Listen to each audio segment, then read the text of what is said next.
Hey everyone, tayo ay mag-washing ngayon. Tuturo ko sa inyo kung paano i-operate ang automatic washing machine.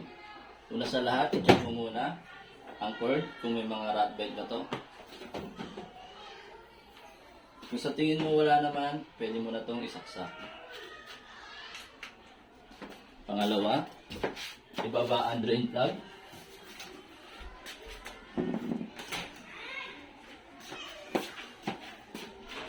Buksan ang washing machine. Ilagay ang mga labahan.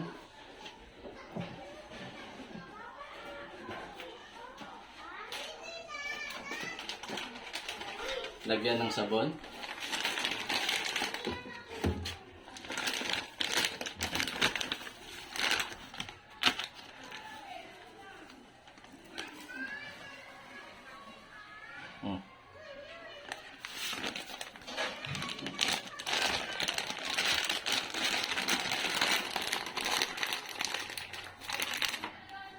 Ibalik.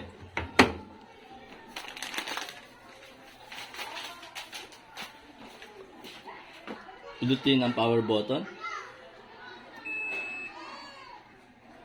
I-set ang program para sa quick wash. Yan, 19 quick wash. And set ang water level.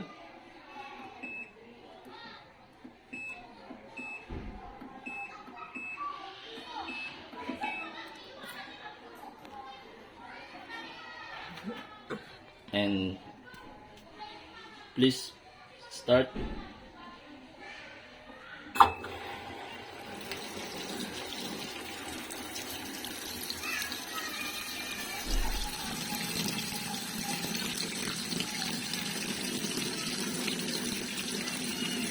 Pag na-consume niya na yung water level, automatic na po siyang mag-washing. At yan po, nag-start na siya umikot.